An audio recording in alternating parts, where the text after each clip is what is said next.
In the year 2326, Samhan Empire Mount Seol Ake frontline base. Voices echoed everywhere, people talking urgently about capturing someone, because if they fail, they would be the ones to suffer the consequences. Meanwhile, that someone was completely confused as to why he was being chased. What did he even do to deserve this? He was struggling to catch his breath, but he couldn't stop, because the moment he did, he would be caught and killed on the spot.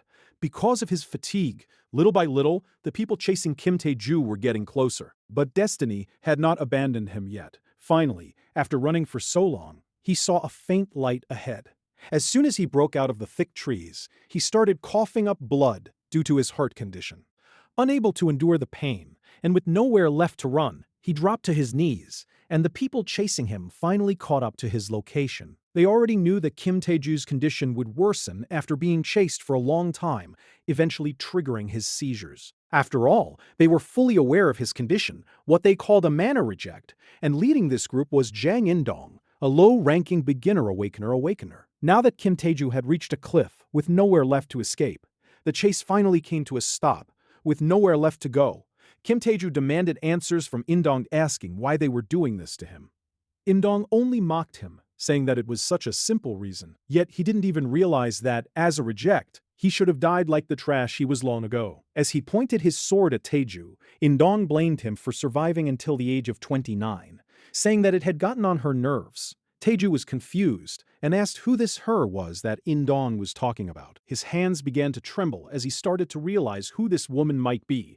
Gathering what little courage he had left, he asked if it was Honda Mitsui. And just as he feared, his guess was correct, as In-dong did not deny it. Now that there was nothing left to talk about, In-dong suddenly charged forward, sword in hand, aiming straight at Tae-ju. Before Tae-ju could even react, a blade pierced through his body, and the force of the attack sent him flying. Now that they had succeeded, In-dong grew more confident that Lady Mitsui's two sons would be the ones to inherit the Paju territory. As he said his farewell to Tae-ju, his body continued to fall down the cliff, and before we continue the story, let us go back 300 years, to a certain day in the year 2026, when everything seemed completely normal. But a single event, when the sun was eclipsed, changed everything into something far more sinister. Suddenly, an unknown power called mana descended upon the earth.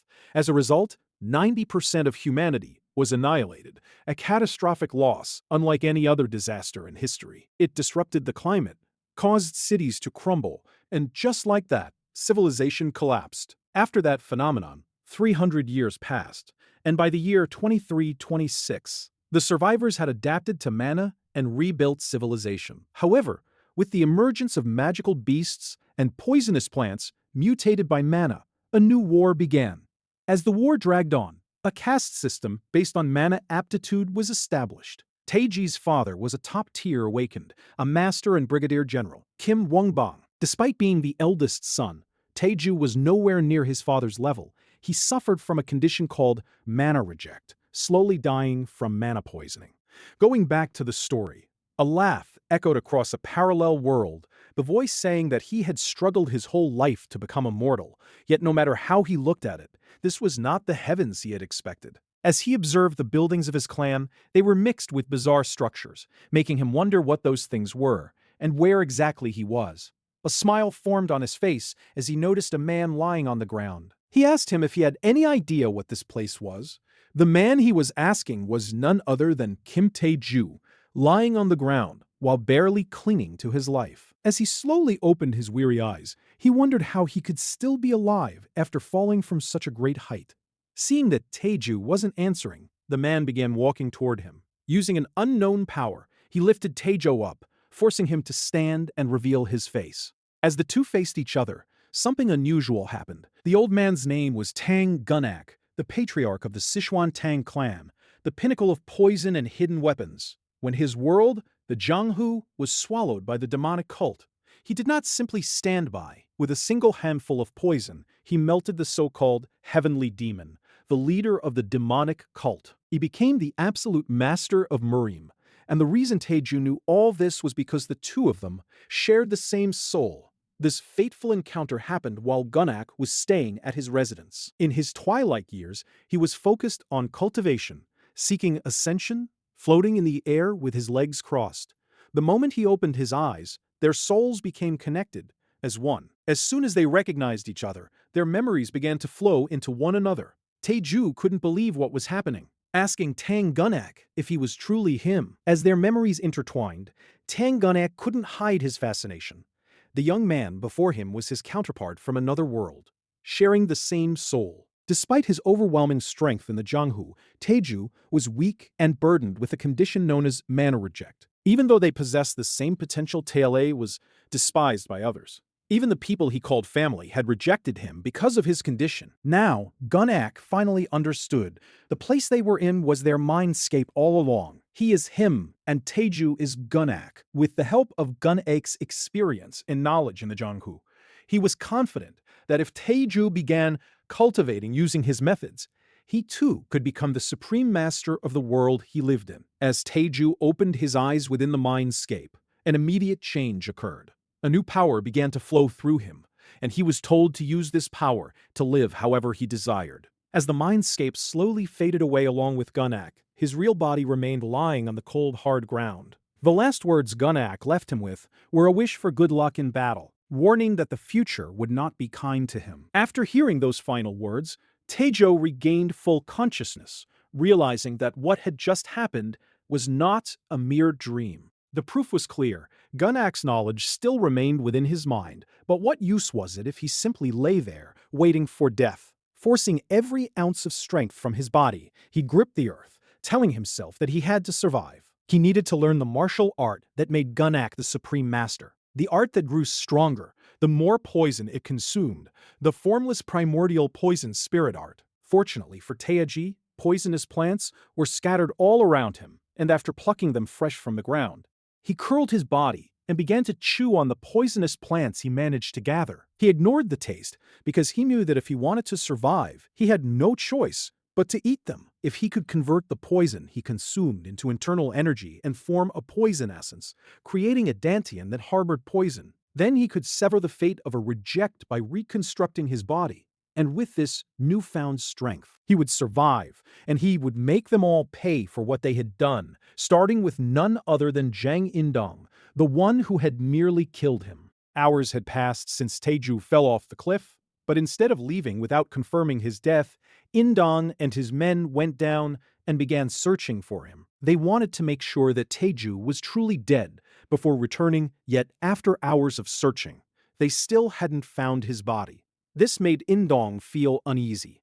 How difficult could it be to find a single corpse? After a while, they finally spotted Taeju, but seeing that he was still breathing and sitting upright, they were confused as to how he had survived both his injuries and the fall. Not only was he alive, but they could also sense an unusual aura within him, and he remained calm even as they approached. They wondered if what was happening to Taeju was a mana reaction, but they were wrong. He was not undergoing a mana reaction. He was using poison essence to accumulate internal energy. This was highly suspicious for someone labeled as a mana reject, but Indong paid it no mind and simply ordered his men to kill Taeju before something unforeseen could happen. His men immediately moved, drawing their weapons to finally kill Taeju and complete their mission.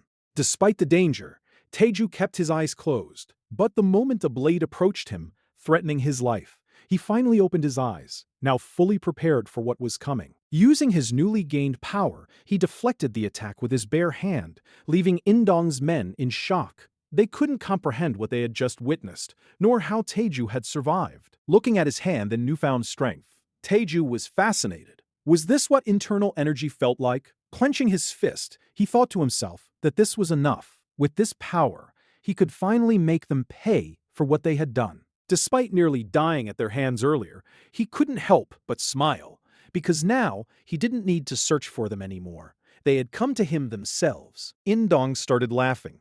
He couldn't believe the relaxed attitude coming from Taeju, especially when he didn't even have a marking like him. Despite not having any marking, it didn't faze Taeju one bit, because after seeing his own capabilities, he knew it was enough to deal with them. What Indong was referring to were the rank markings that appeared on the face, used to classify awakeners from master down to user. Jang Indong was currently a beginner, and in Mirim terms, he was akin to a third-rate martial artist, making Taeju certain that Indong was no match for him now. With confidence, he asked Indong if he was done saying his last words. Hearing this, Indong called him an arrogant bastard who didn't know his place. Taiju rummaged through his pockets and pulled out a handful of coins. Using these coins as weapons, he intended to repay everything they had done to him in full. Indong called Taiju insane, thinking he must have hit his head too hard and lost his mind for believing that coins were enough to deal with them. As punishment for his foolish bravado, Indong declared that this night would be his last,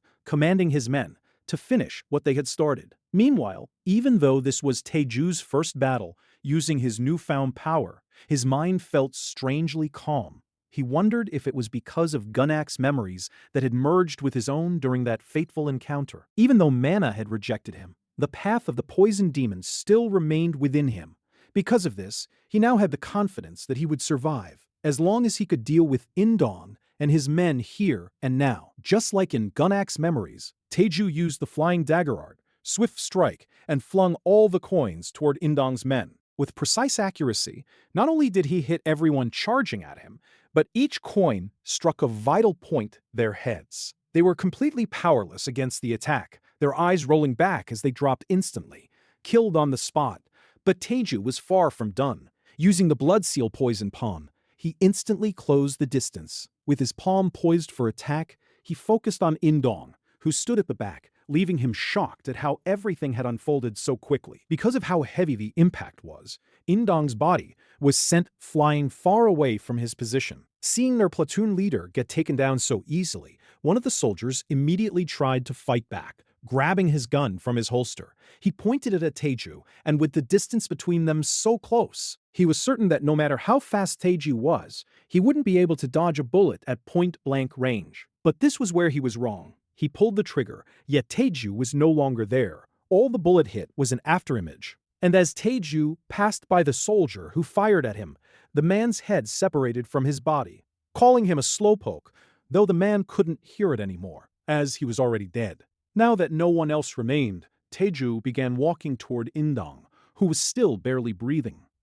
As Indong struggled to cling to life, he asked Taiju what he had just done to him. Seeing how an awakener like Indong was rendered powerless from a single strike, Taiju came to the conclusion that awakeners were vulnerable to poison. Still unable to comprehend what had happened, Indong asked how Taiju was able to use such a skill without any markings. Taiju thought that Gunak would probably be offended hearing that, but instead, he asked Indong how it felt now that their roles had been reversed, that he was the one dying. He questioned whether Indong felt even the slightest guilt for trying to kill him earlier, and if he regretted his actions. Thinking he might still have a chance to live, Indong began apologizing, repeatedly calling Taiju's name with respect. But instead of accepting his apology, Taiju grabbed Indong by the neck, slowly tightening his grip as he lifted him into the air.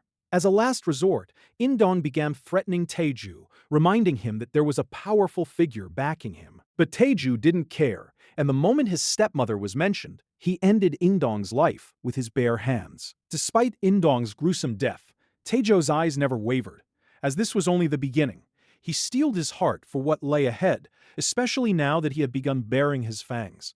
A small smile formed on his face. It slowly twisted into something far more sinister, as he had no intention of going down quietly after enduring years of discrimination. The Samhan Empire, a nation founded after the Mana Cataclysm, was formed by integrating the former territories of Korea, China, and Japan. Taiju's hometown of Paju also belonged to the Samon Empire, a small and highly impoverished city, and at that very place, his father, Kim Wongbang, suddenly received news regarding Taiju's discharge. He was informed that there had been an assassination attempt on him during his unit deployment. The report stated that First Lieutenant Jang Indong and his squad had ambushed Taiju on a cliff during a reconnaissance patrol. Afterward, Second Lieutenant Kim Taiju had somehow survived the assassination attempt, but was officially discharged and had since gone missing. Additionally, the report claimed that First Lieutenant Jang Indong and his squad had been attacked and devoured by monsters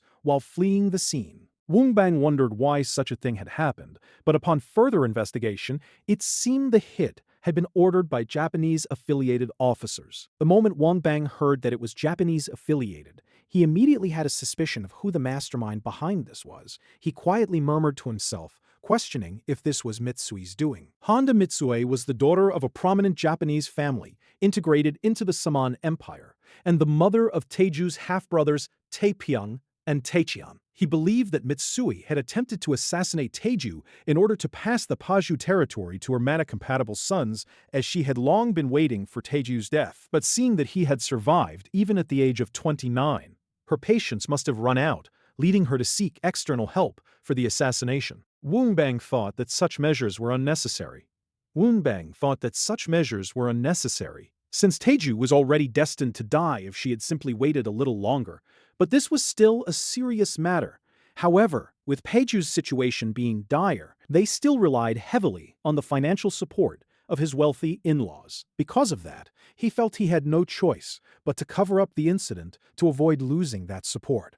Having made his decision, he told his subordinate that he would handle everything and that he could leave. As a mana reject, Taeju was bound to die from a mana rampage. Sooner or later, living until the age of 29 was already considered a miracle. He knew that Mitsui's actions had crossed the line, but Wubon believed it was better to overlook it for the sake of Taepyeong and Taechon, who would truly inherit the territory, rather than Taeju, who was already at death's door. And now that he had received news that Taeju was missing, he assumed he would never see him again, nor did he have any intention of searching for him. Meanwhile, Taeju is now free and is looking at the Samhan Empire territory, Mount Jiri's magical beast border zone. Amazed by the view, he still can't believe that he can see Guri from above. Suddenly, a fellow approaches him, asking if this is Taeju's first time seeing the panoramic view of Guri. Taeju answers, saying that he hasn't been here for very long. Because of this, the man warns Taeju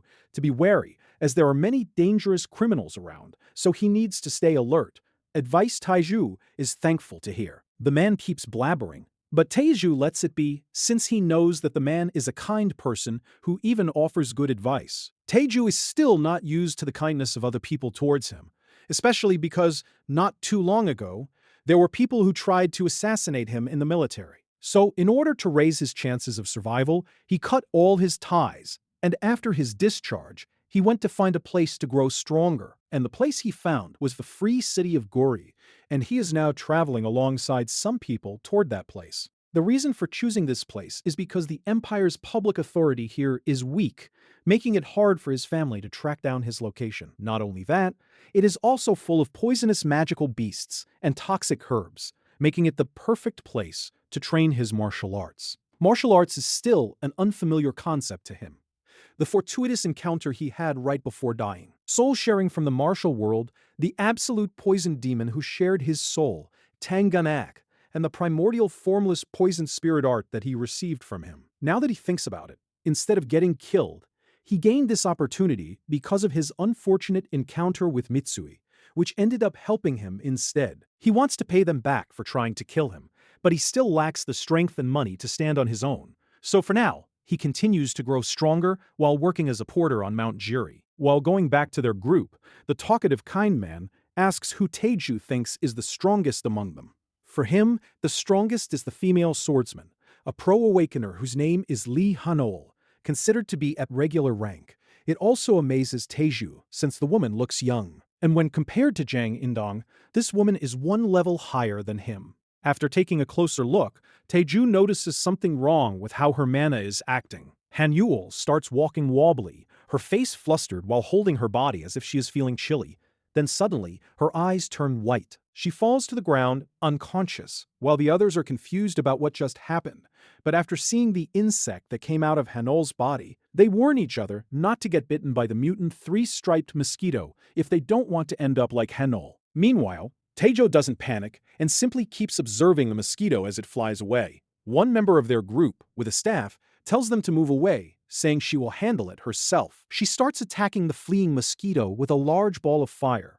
Seeing how destructive that attack is, even Taeju and his talkative friend think that it is overkill for such a small mosquito. Still, Taeju doesn't understand why they are making such a fuss, so the talkative man explains that if that mosquito bites them, their mana temporarily disappears. And in severe cases, people even faint, just like what happened to Hanol. Many parties have been wiped out by a mere mosquito before, so it makes sense why everyone is on edge. Looking closely at Hanol's condition, And recalling the talkative man's explanation, Taeju thinks that this matches the description of a poison in Gunak's memories. So instead of just standing there, he uses this chance to examine Hanal using his poison spirit art.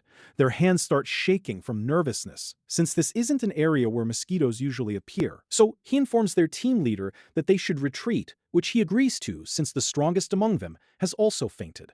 Suddenly, a rustle in the tall grass can be heard. It instinctively catches his attention, wary of the incoming danger. He tells everyone to start preparing, as there might be an incoming battle. But it is just a rabbit, still a magical beast, but at the bottom of the food chain. Seeing that it is nothing to worry about, some even start laughing, while others let out a sigh of relief. They inform the rest of the group that it is all right now to relax and that they can start heading back, but this is where they are wrong. Suddenly, an attack from out of nowhere strikes his neck, decapitating them instantly, while their red-haired member is left shocked by what she has just seen. As their lifeless bodies fall to the ground, the true culprits begin to reveal themselves, one by one from the surroundings. Green skin and muscular bodies, characteristics of monsters known as orcs, and there are a huge number of them. They let out a massive roar, making the air tremble and causing even more panic among Taeju and his party. Even so, their mage keeps her composure,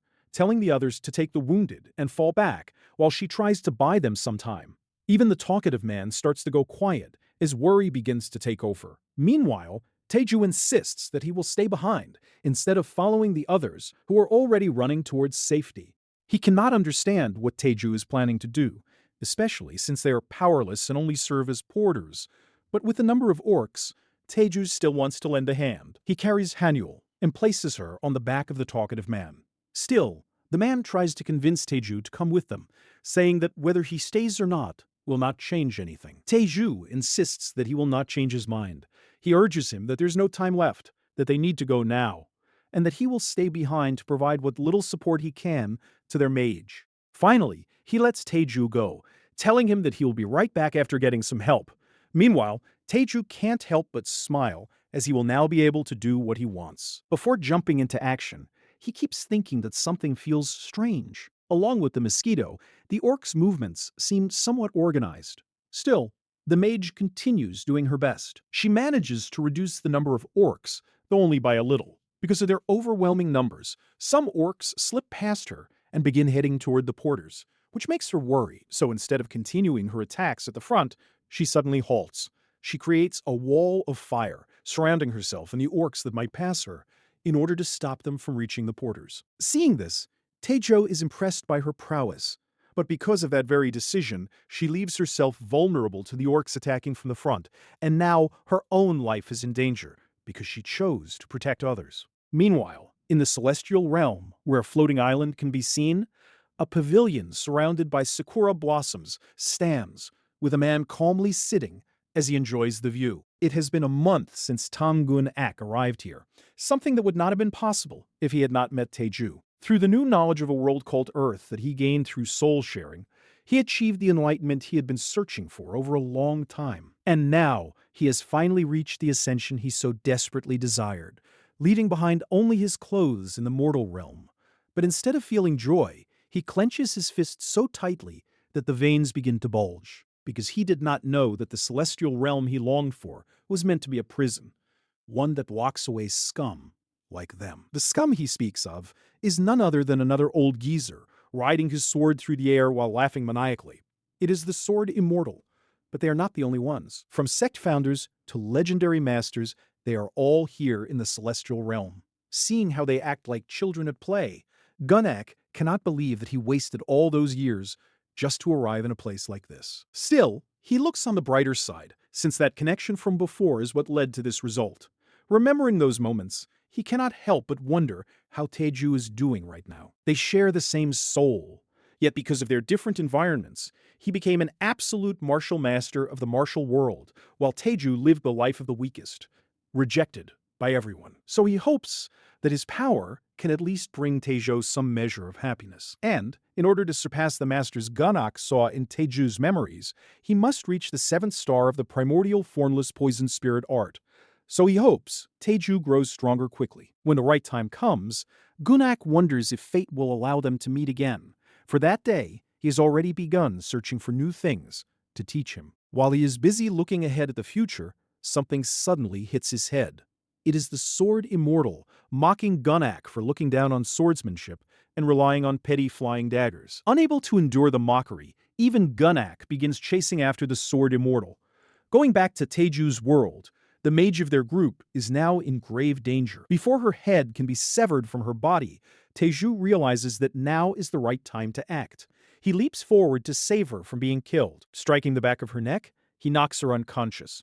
Meanwhile, Taeju does not stop and now plans to deal with the orcs himself. Using a wide-area hidden weapon technique he has just learned, he begins throwing a handful of coins into the air toward the orcs that are trying to harm his group. Because of how fast the attacks are, the orcs are left powerless as their lives are cut short, the coins piercing through their bodies. Ending the attack with a superhero landing, all the coins he used fall back onto the ground. Seeing the lifeless bodies of the orcs, Taeju cannot believe they were wiped out so easily, leaving him satisfied with his power. Meanwhile, he wonders what to do about the girl.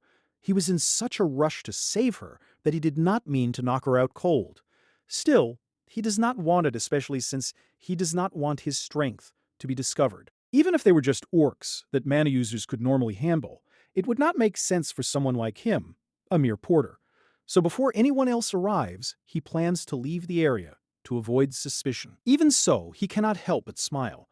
To think that he would have these kinds of concerns now, when just a month ago he was a mana reject.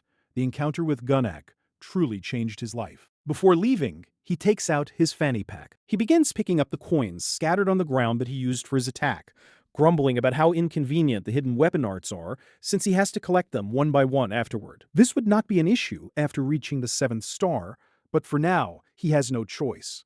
After picking everything up, he notices that one coin is missing. Walking away from where the battle took place, he starts searching for the missing coin. Finally, he finds it. It is lodged in a tree. Before picking it up, he notices the mosquito flying around, the same one that caused trouble for their group. Instead of the coin, his attention shifts to the mosquito. With a swift motion, he catches it in a single try, something even Saitama could not do despite being bold. Looking closely at the mosquito, he notices how it circulates poison through the body, scattering internal energy. That is why, when awakeners are bitten, their mana temporarily disappears. As expected, this poison is similar to the energy-scattering poison from the martial world. But unlike there, here it is far more dangerous, as there is no known cure. Without an antidote, the only real solution is protective gear. This makes Taeju wonder if he can figure out its exact composition.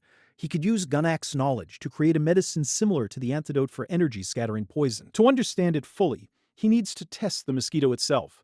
Because the benefits outweigh the risks, Taeju does not hesitate and immediately begins chewing on the mosquito. And, just as he expected, the composition is similar. Now he only needs to find the right herbs on Mount Jiri to finally create an antidote. Thinking about how much money he could make from this, he begins to salivate. He plans to test it out as soon as he gets back. But before he can leave, something catches his attention. After a moment, his eyes widen at what he sees. Standing before him is not just a simple orc. Compared to the ones earlier, it towers over him. It is none other than an elite orc, a variant far more dangerous than the ones he faced before. This is a variant that Taeju has only heard about in rumors. Not only does it possess overwhelming strength, it can also converse like a normal human. He cannot help but feel confused, wondering what is happening on Mount Jiri, why monsters that are not supposed to be here are suddenly appearing one after another. But it seems Taeju has no time to dwell on it now because the elite orc will not wait for him to gather his thoughts. Using its brute force, it slams its massive axe into the ground, splitting everything in its path. Good thing Taeju manages to dodge just in time. If he had not, his body would have been cut in half. Seeing its destructive power, Taeju realizes that it must be an expert rank monster, or perhaps even higher. It is possible that none of his current attack techniques will work on it, so instead, he begins the fight with probing attacks. He rummages through his fanny pack and launches a barrage of coins toward the elite orc.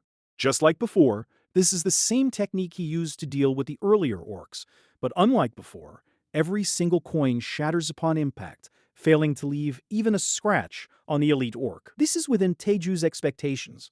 He already knew that would not be enough to defeat such a monster. Even so, he does not give up. Instead, he starts formulating a plan to deal with his enemy, whether it is his swift strike, dagger burst, or even his blood seal poison palm. He runs through every option in his mind. The elite orc suddenly lets out a massive roar, far louder and more powerful than the ones before. The sheer pressure makes cold sweat run down Taeju's face. At that moment, he realizes that he cannot afford to hesitate any longer. He must fight with everything he has. He cannot help but feel disappointed in himself. His first real attack had already failed, and he thinks that if Gunnak were to see this, he might consider him pathetic. He regrets becoming too full of himself after how easily he handled the pack of orcs earlier. So now, no matter what stands in his way, he plans to keep attacking until it falls, because that is the way of the supreme poison demon. As Taeju charges toward the elite orc, it does not back down, raising its massive axe to intercept his attack. The two clash, Taeju with his palm strike, and the elite orc with its axe. From the impact, Taeju coughs up blood, something he did not expect. The sheer force of their collision creates an explosion around them, but all Taeju manages to do is damage the elite orc's weapon. It is not even destroyed. Meanwhile, he is left kneeling on the ground, struggling to gather strength after losing the clash. It is shallow. His attack was not even enough to leave a scratch on the elite orc's body. Because of this, Taeju realizes he has no other choice. He prepares himself to attack again and again, ready to risk his life, until one of them falls. But just as he steals his resolve, a sword suddenly appears. It strikes the elite orc's body in a flurry of movements so fast that they are impossible for an ordinary eye to follow. The enemy that Taeju struggled against is now screaming in pain before being defeated in an instant. At that level, Taeju realizes that the one who killed it must be at least master rank. Now, he begins to regret not leaving the area sooner. As he hurriedly tries to think of an excuse, the man who killed the elite orc calls out to him. Calling him a punk, he asks if Taeju was the one who dealt with the pack of orcs lying on the ground when he arrived. Jung Hak, the guild master of Nogoden, keeps probing Taeju's identity, asking what his true name and background are. Hearing his condescending tone, authoritative presence, and witnessing his master rank prowess, Taeju realizes that this man is no ordinary person. He chooses his words carefully, thanking Jung Hak for saving him. Before Jung Hak can introduce himself properly, the talkative porter arrives, asking if Taeju, his fellow porter, is safe. But contrary to what Taeju thought, the fellow porter is actually asking about their luggage, whether it was damaged or not. Now that there are no further problems, the talkative man begins explaining who the person he brought with him is. It is a master, just as Taeju suspected. His name is Lee Young-hak, accompanied by his fellow guild members. Due to his blabbermouth nature, the talkative man keeps feeding Taeju more information about the autonomous committee governing Goryeo, the free city. The man before them is none other than Lee Jung-hak, one of the 3 committee members who actually hold voting rights, the head of the Nogoden Guild in charge of security, and a master rank awakener. Before leaving, the talkative man warns Taeju not to get on Jung-hak's bad side, since it could affect his life in Goryeo. It might be better to avoid crossing paths with him entirely. At first, Taeju pays no mind, but the talkative man insists that Jung Hak is bad news. He takes bribes from the wrong people and often turns a blind eye to real justice. Since this was an emergency, he had no choice but to call for help. Otherwise, he would have had to find someone else to intervene. Taeju realizes that his fellow porter is right. Without a doubt, if Jung Hak had not intervened, he would have been in real danger. A dark expression crosses Taeju's face. It has been over a month since the soul sharing, and he wonders what he's been doing all this time. Just because he escaped his fate as a mono-reject with some easily obtained power, he might have grown arrogant. He feels a pang of shame. For now, he does not want to face Tangun Ak or Indor, who would have been proud of what he has achieved. Taeju promises himself that from now on, things will be completely different. He will make sure he grows stronger in the future. In the free city of Goryeo, deep within the Samhan Empire, the infrastructure is deceptively well established.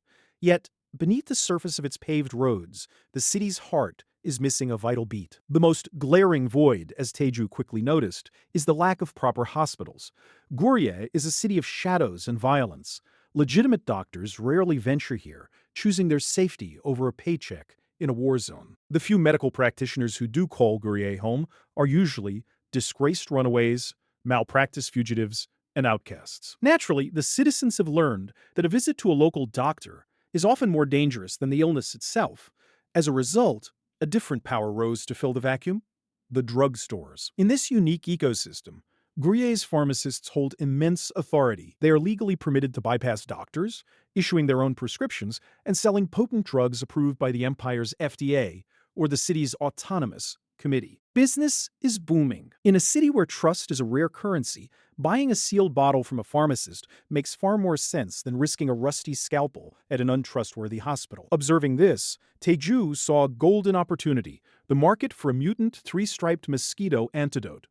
These insects are a lethal scourge, posing a significant threat even to high-level awakeners. Success didn't come easy. Taeju spent months in the trenches, hoarding every credit earned as a porter, gathering materials in his fleeting spare time, and refining his martial arts at night. To craft an antidote requires delicate mana control, a feat only possible once he finally broke through to the 3-star rank. The hardship bore fruit. Having achieved his 3rd star, he was no longer the weakling who existed just to be a punching bag. He had finally stepped into the realm of the strong. If the deal he's about to propose goes through, his days of scavenging for coins are over. The vision of a future paved in gold is finally within his reach. But first, he has to convince the very pharmacy where he used to be just another desperate customer. He stood before the Bake drugstore. Without hesitating, he stepped inside, bypassing the displays and immediately asking for the owner. The clerk looked up, baffled. It was rare for a random man to walk in and demand the boss instead of browsing the expensive stimulants on the shelves. Taeju simply met her gaze, his voice steady. He wasn't there to spend money, he explained. He was there to offer them a product they couldn't afford to pass up. Hearing him speak with such confidence, almost like a seasoned scammer, the clerk tried to ignore him and burst out laughing.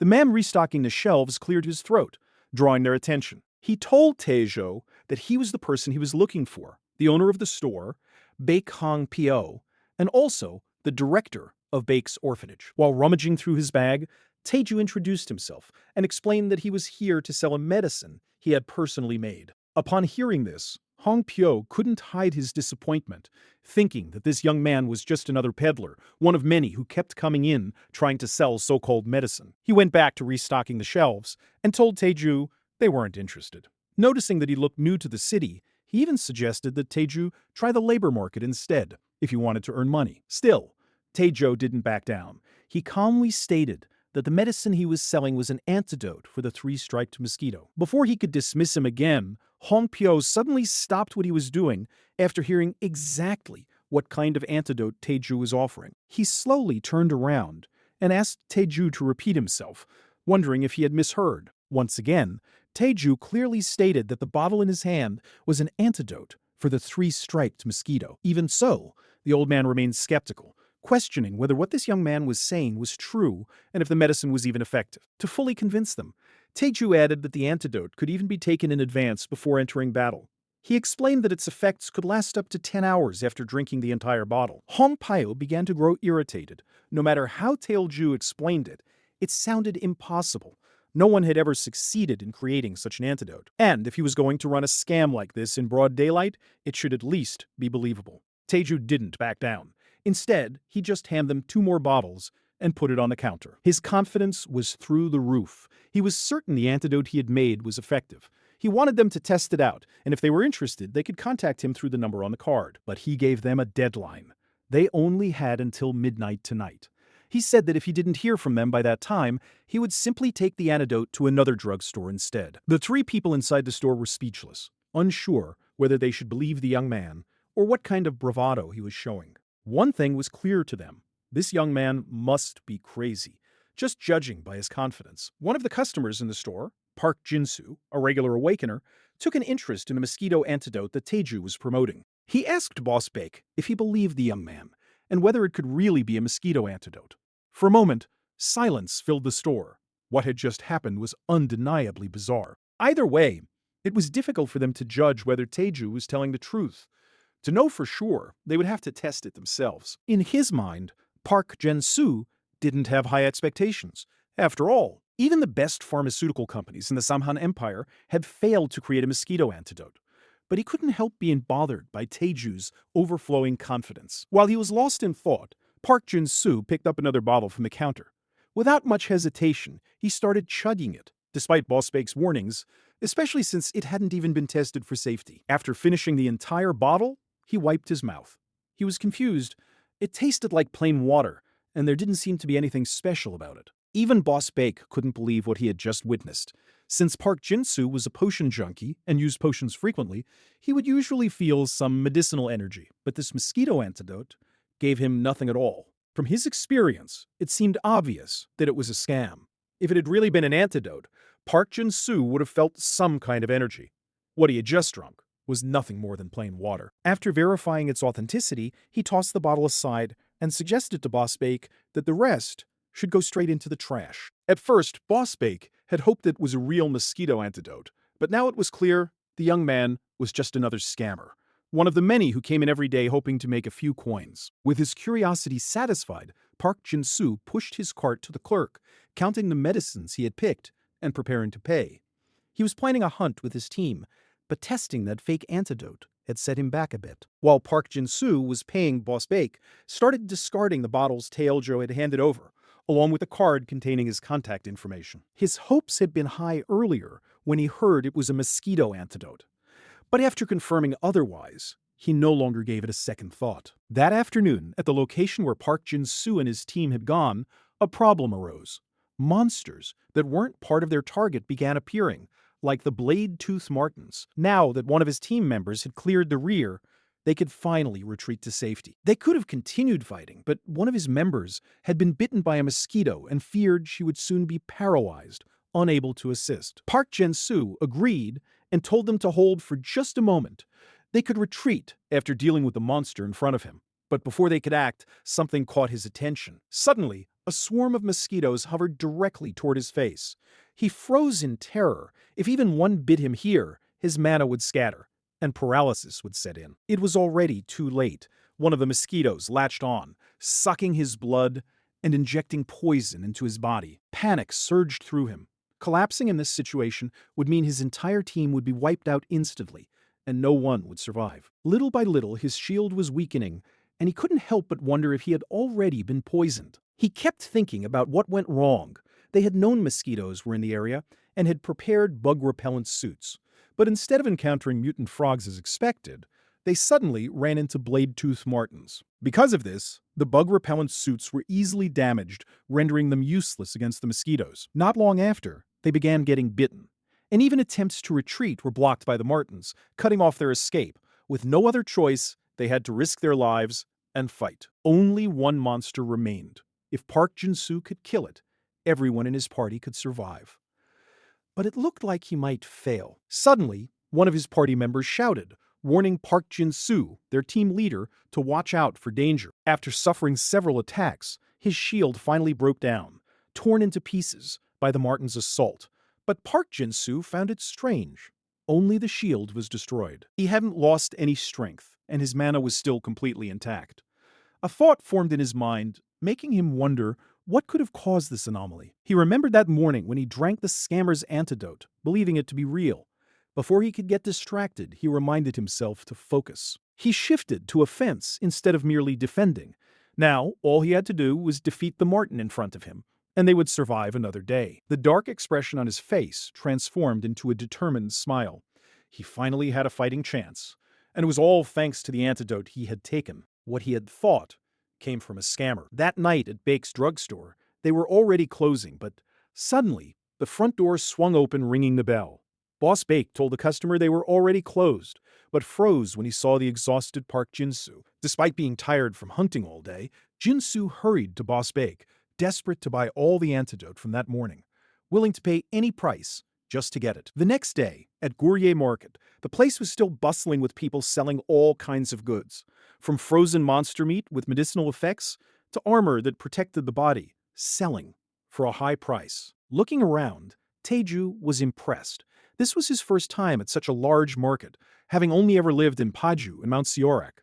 Because of this, he thought taking a day off today was the perfect idea. He was busy creating the mosquito antidote, which required the third star of the poison spirit art. He needed precise control over his internal energy to extract the antidote's ingredients from both medicinal and poisonous herbs. He overexerted himself. His poison essence overloaded after reaching the third star, so now he needed rest to digest the poison for a while. Besides that night he was contacted by Boss Bake to meet at a cafe for an important meeting. He didn't waste any time. After seeing Taejo, he told him he wanted to sign the contract immediately and would buy everything Taejo had. Seeing how Boss Bake was growing impatient, Taejo guessed that his antidote had really been effective, just as he had thought. Boss Bake didn't deny it. He even told Taejo that this medicine would revolutionize magical beast hunting on Mount Jiri, making him regret not recognizing Taejo as a benefactor sooner. Now that the misunderstanding had been cleared up, Boss Bake asked Taejo how much stock he currently had, worried there might not be enough. But contrary to his expectation, Taejo roughly had 60,000 bottles, and if it sold out again, he could immediately produce more if needed.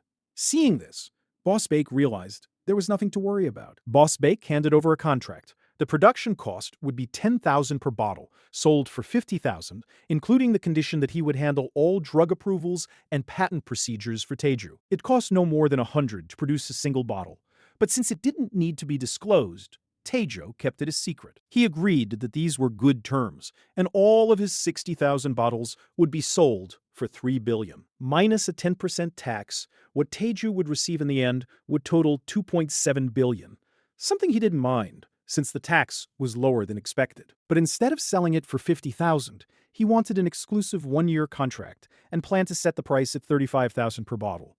Boss Bake disagreed, saying Taejo didn't need to sell it so cheaply. The true reason Taejo approached Boss Bake instead of other drugstores was because he knew that Bake ran an orphanage.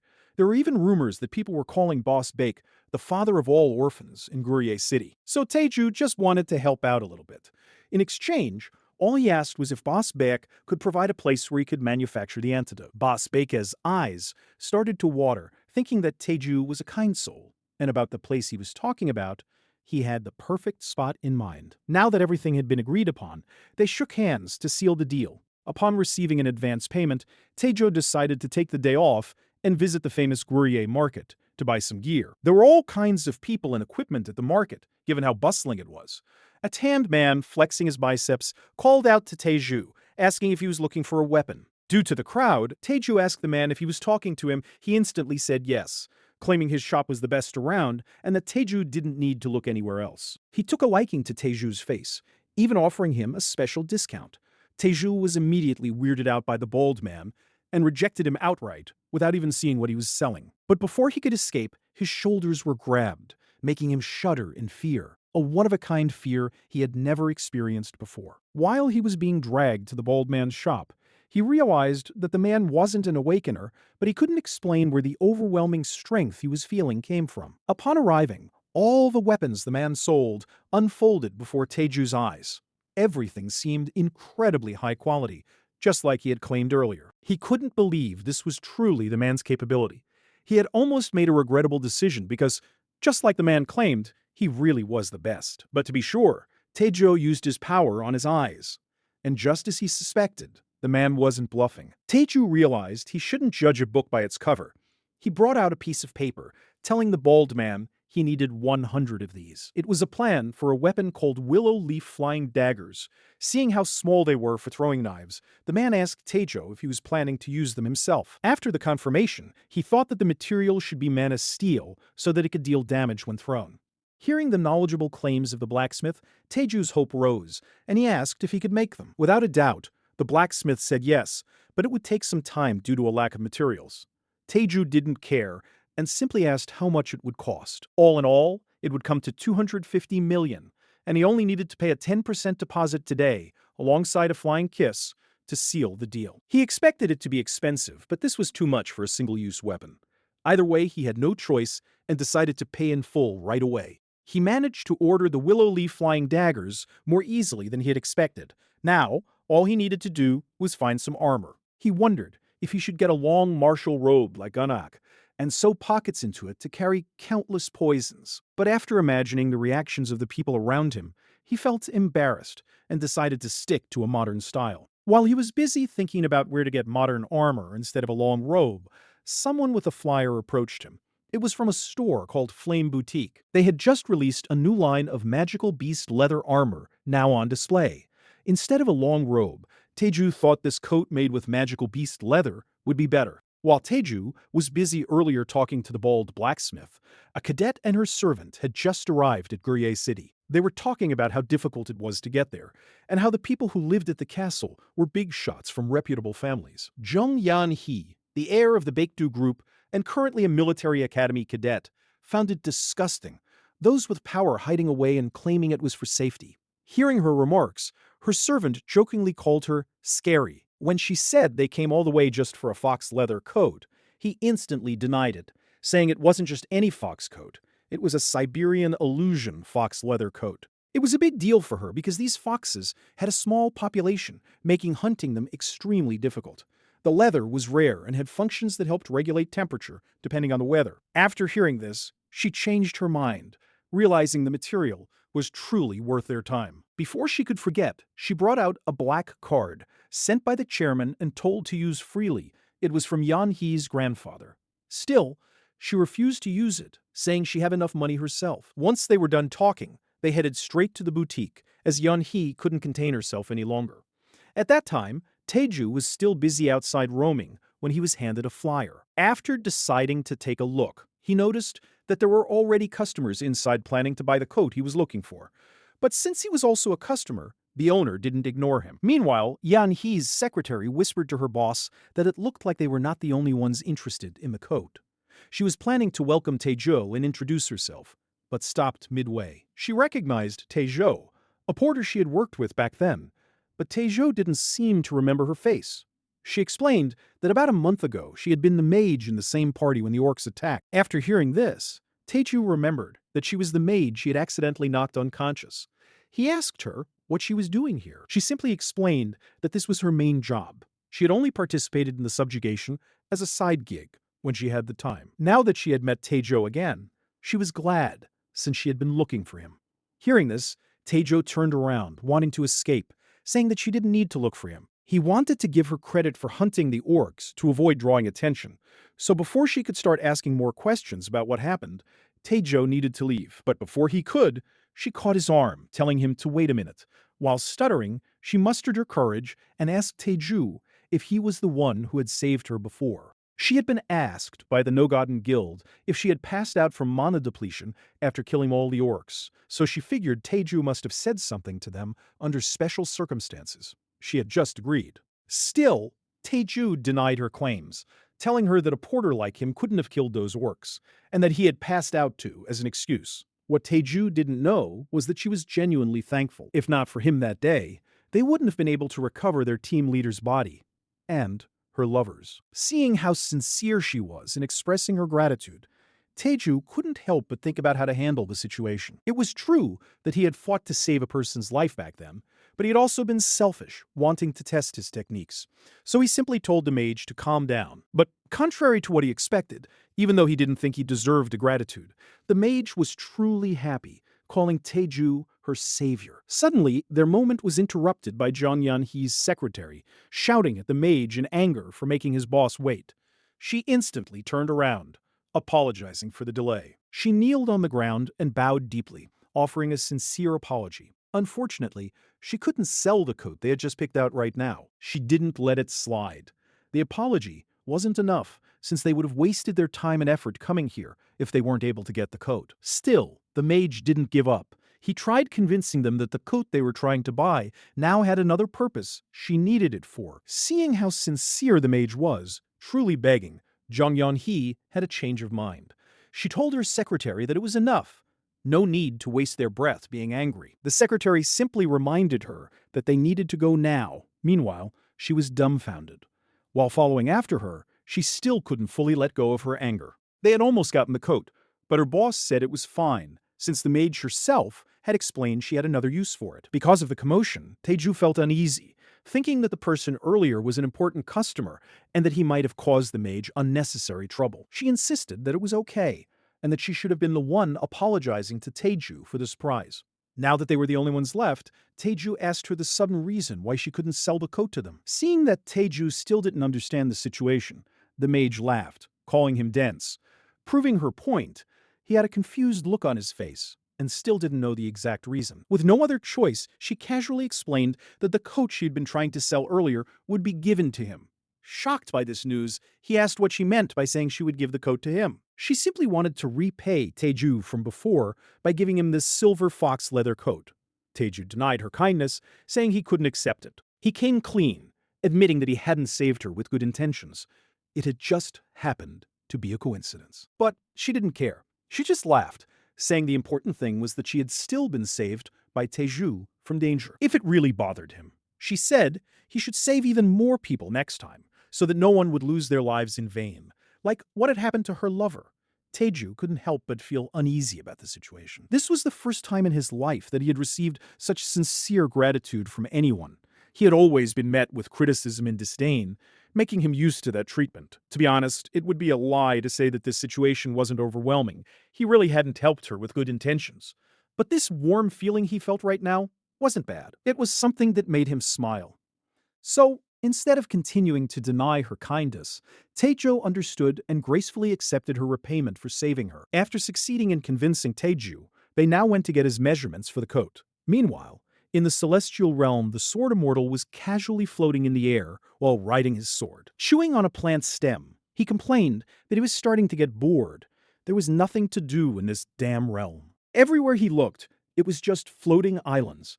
Everyone wore the same clothes, had the same white hair, and the same white beards. Now that he thought about it, there was one person in the celestial realm who was different. He remembered the name, Tang Gun-ak. He had come from the Murim, just like them, but he was the only one who stood out. Not long after arriving, Tang Gun-ak had suddenly gotten a strange haircut, claiming it was a style from another world. He had trimmed his beard and even made a piece of clothing they had never seen before. Seeing as there was nothing else to do anyway, he thought he should ask that guy how to make clothes. After making up his mind, he began flying toward where Tang Gun-ak was. And if he didn't want to teach him, he had something that could change his mind. The thing he was talking about was none other than the heavenly peach of the celestial realm, in exchange for the knowledge of making new clothes. In Gurya City, where Boss Bake's orphanage is located, we get a sneak peek of where Taeju is staying after their contract with Boss Bake to provide him a place to manufacture the mosquito poison antidote. A room with multiple locks, tightly secured so that no one except Taeju could enter. A green aura oozed from him as he used his poison arts, seeing the golden glow coming from the antidote he was creating. He thought to himself that everything seemed to be going well. Right on time, he proceeded to make a call. He called Boss Bake to inform him that the manufacturing of the antidote was now complete. Hearing this, Boss Bake let out a sigh of relief. They were almost out of stock, so he had been worried. But now that Taeju had produced another batch, he wanted it delivered immediately. Meanwhile, Taejo wondered how this could happen, especially since he had just sent some antidote yesterday. What he didn't know was that word had spread like wildfire throughout the community. People were swarming the drugstore because of the antidote's effectiveness. Hunters, especially those in need of the antidote, began hoarding it, causing the stock to be depleted much faster than expected. Hearing this, Taeju didn't panic. He simply smiled, came up with a solution, and told Bossback to announce that the supply would remain consistent, along with a purchase limit of 2 bottles per person. Bossback was willing to do this without question, but he was concerned that copycat drugs might soon appear on the market. So he asked Taeju if that would be a problem. While continuing to prepare the antidotes, Taeju answered that there was nothing to worry about. He reassured Boss Bake that while it might be possible someday, for now, it would be impossible. Besides, if that day came, they could simply sell other antidotes or medicines. But the real reason Taeju knew others couldn't replicate it easily was because it was created using his poison arts. Now that the supply issue was resolved, Boss Beck planned to end the call, but Taeju stopped him to ask when he could get a packaging machine. Manufacturing the antidote was easy for him, but packaging it took much longer, and he hadn't returned to his place for a week because of it. Meanwhile, outside his manufacturing room, 2 kids were talking. One was scared, thinking a ghost was staying inside, while the other thought it was just a beggar and wanted to kick him out if that was the case. Still, she couldn't help but feel afraid, thinking it might really be a ghost. But the other kid insisted it was just a beggar trying to take over their space. Right then, the lock on the door started spinning, signaling that it was about to open. An ominous aura could be felt from the slight breeze coming out of the room, but there was nothing to worry about. It was Taeju, carrying the antidotes he had made, neatly packed in boxes and ready for delivery. He didn't expect anyone to be outside, so to be polite, he greeted the kids. But instead of greeting him back, they screamed at the top of their lungs, frightened by how he looked. They ran away, calling Taeju a smelly ghost. He felt a slight sting in his chest after being called that, even though he had only been working hard to finish the antidotes on time. Curious, he sniffed his arms. He hadn't taken a bath for a week, but he wanted to confirm if he really smelled bad. He brushed it off, as there were more important things to do.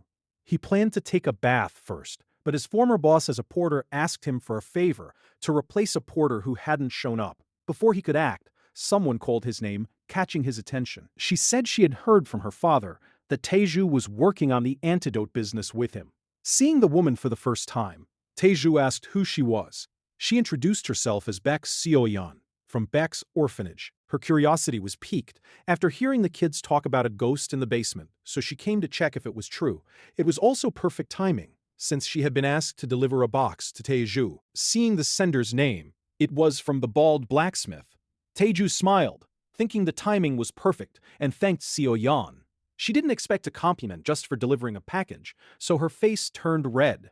Still, she hid it and told Taeju to continue maintaining a good relationship with her father. Before leaving, she suggested that Taeju take some time to shower on the first floor before going out, which he appreciated. Excited, he decided to check the willow leaf flying daggers he had spent a lot of money on. Upon opening the box, what caught his attention wasn't the weapon, but a note. It was from the bald blacksmith, saying the weapon was just a prototype and asking Taeju to test it and report any shortcomings. Instead of being pleased, Taeju trembled with anger, already imagining the blacksmith's smug expression. Without wasting time, he tore the note into pieces. After calming himself, he proceeded to inspect the weapons. His smile returned. The daggers looked decent, sharp, and solid. He flipped one into the air and caught it effortlessly, confirming that the weight and grip were perfect. Satisfied, he couldn't help but feel excited for the coat he would soon receive. Although the mage had planned to give it to him for free, he now wanted to pay for it properly with his hard-earned money. Now that everything was settled, he prepared to deliver the antidotes and planned to take a bath before heading to the porter job.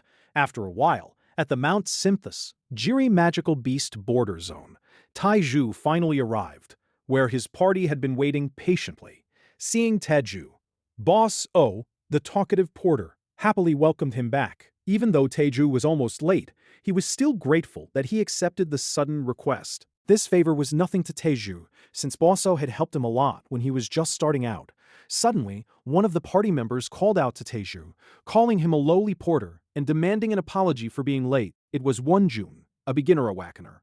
Taeju didn't care. This was their first meeting, yet Wonjun was already acting as if they were close. Wonjun grew angry at Taeju's response and warned him to stay in his place if he didn't want to be cut in half for disrespecting someone stronger. Experiencing this attitude, Taeju thought this must be why he ended up as a substitute. It was no wonder the previous porter had run away. Boss O whispered to Taeju to hold back his anger, promising compensation later. But Wonjun continued mocking him. Despite the insults, Taeju held back. This wasn't any different from what he had experienced before, so he apologized instead.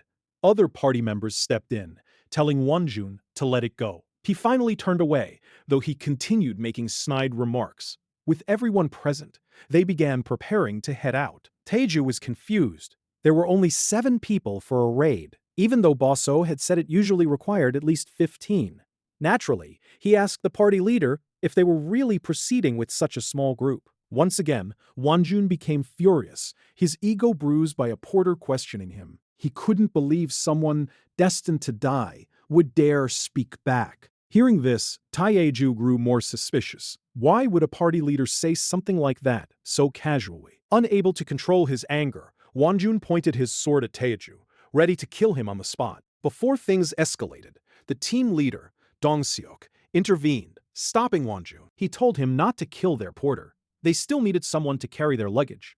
But he also warned Taeju to know his place if he didn't want to end up as monster food. With the leader backing him, Wonjun laughed and continued mocking Taeju. After saying everything they wanted, they walked away, satisfied that the porter didn't fight back. Once again, The thought of killing them crossed Teju's mind. They were crossing the line, and now, with his power, it would be as easy as crushing insects.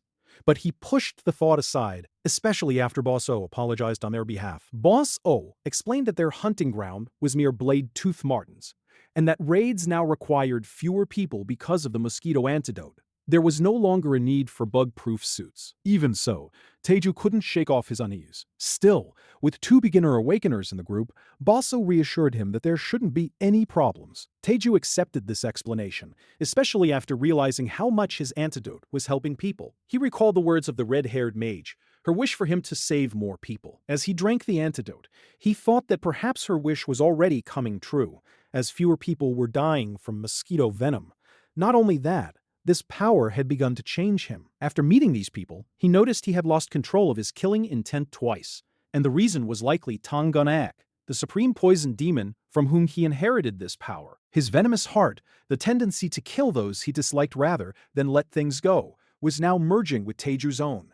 He didn't think it was entirely bad, especially considering the strength it gave him to survive in this world. Either way, he told Boss O to stay close to him. Boss O was confused, saying that despite the team's bad reputation, it was still safer to stay with them than alone. But Teju was serious. Since entering the forest, he had felt something unsettling, a ferocious killing intent directed at them, and it felt very familiar.